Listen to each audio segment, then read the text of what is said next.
Dear audience, welcome back to the show. The topic is tips to learn Arabic, or how to learn Arabic effectively. I ended up saying that learning a word is more important and takes the priority of understanding. Let's take it one step ahead further.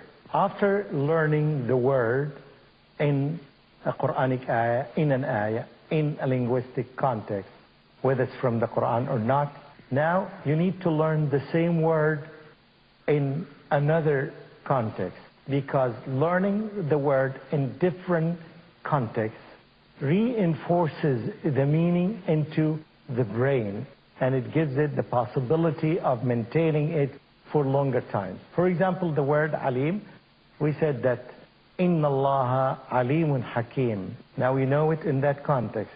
Now you can learn it in another context that almost has the same meaning. Kana Allahu aliman hakiman. So now we learn it in two different contexts.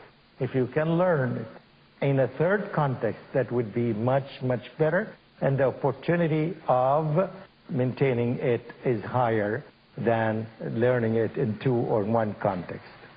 This is the first step. So a word, a sentence is better than a word. A Quranic sentence is better than an average or a daily life sentence. If your focus is in learning the Quran, then learning the word in different contexts is very important. And you need to reinforce this process. And this is why you need to select some material from the internet. For example, the program that's called Reciter, this website, reciter.org or reciter.com, it has a program that teaches you, whether it's called Teach You the Quran or Quranic Arabic, it serves both ways, and you can help. You can listen to these sentences, these ayat many times, and by doing this you can focus on the meaning and you reinforce the meaning in your brain. So when you have the opportunity to recite the Quran by yourself or to listen to the Quran recited by someone else, you are learning these words.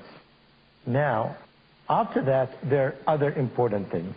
If you learn a word and you learn it in a context, you'd better learn this word with its opposite, if it has an opposite.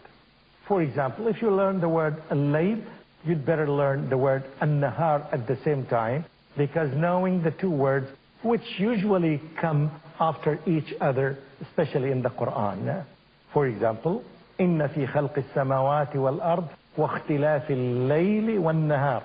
You will find these words are coming after each other, so it saves you time when you learn the word and its opposite, whether it's a noun and its opposite, or an adjective and its opposite.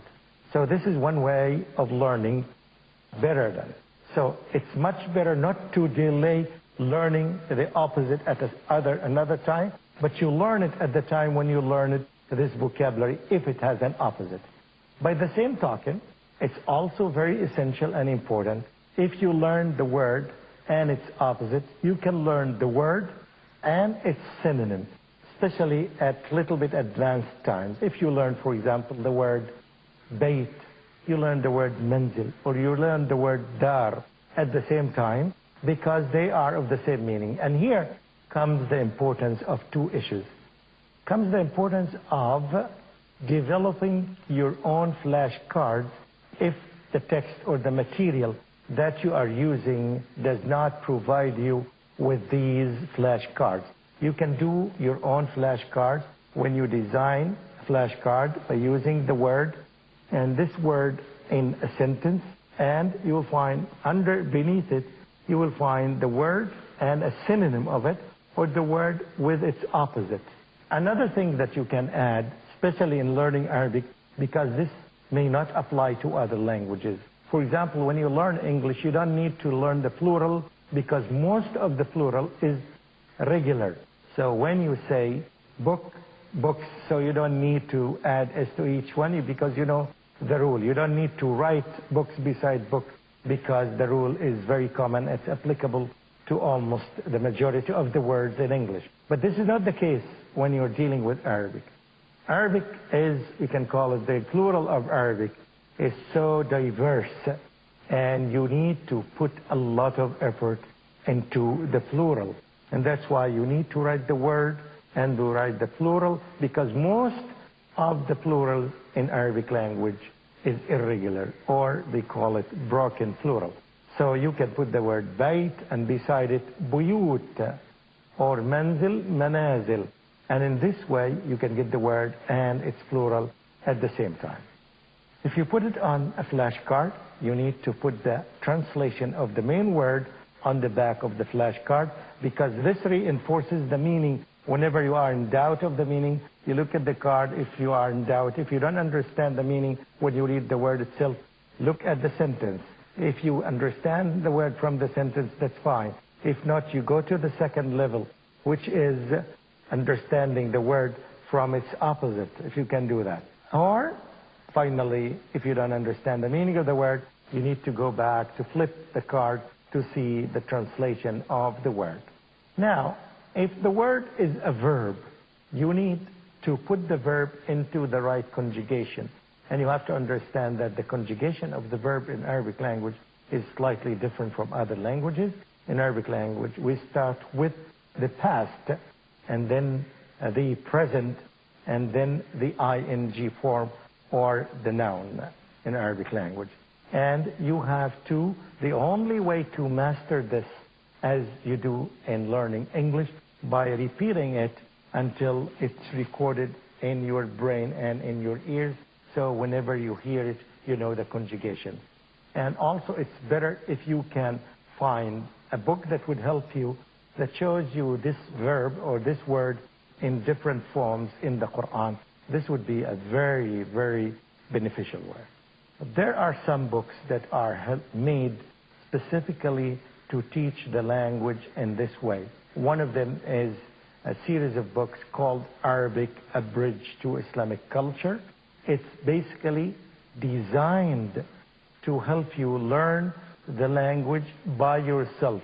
Also, there's some of the ways, one of the tips of learning words, as you see in all these schools and classrooms, they just try to put all these words everywhere, wherever you go.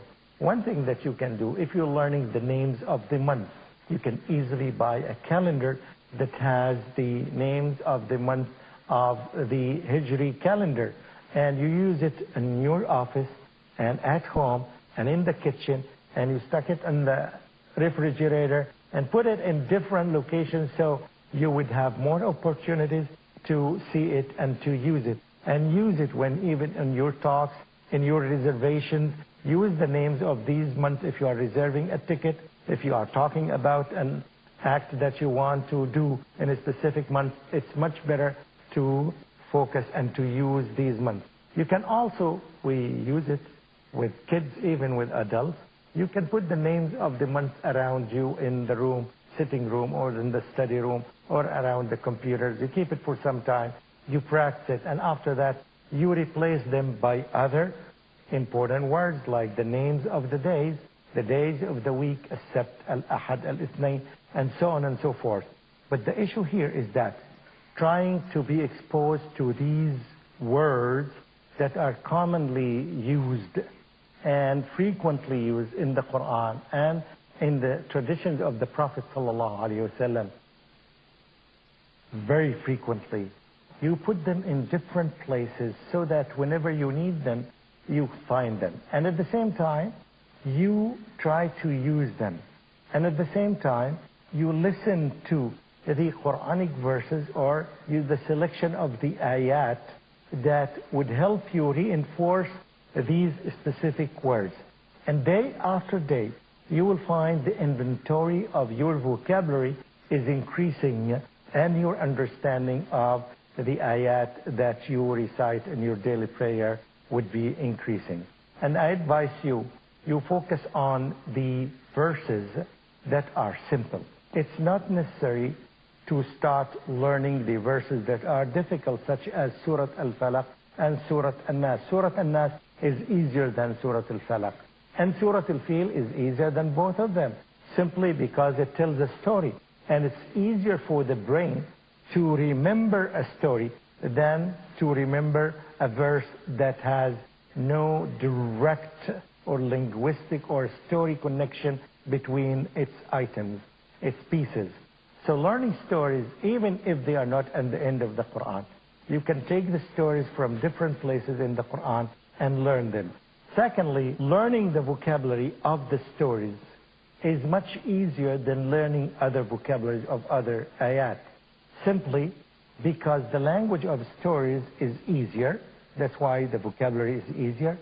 Secondly, the connection between the events in the story makes it easy to expect and to guess the meaning of a word in the context, in a story context.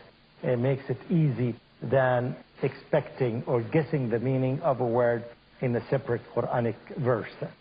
This is very advisable to start teaching your kids, or you by yourself, to select the verses that are related to stories and learn them before you learn other verses. And I tell you very openly, the verses that are in the last part of the Quran is much more difficult than the verses that come in longer chapters of the Quran, such as Surah Al-Baqarah and Surah Al-Imran. The language there is easier than the language in the 30th juz. I hope I would have a chance in the following episode to add more tips that would help us all to learn the Quran more effectively. Dear brothers and sisters, I hope you benefit from these tips. Wassalamu alaikum wa rahmatullahi wa barakatuhu. Mamdouh Mohamad.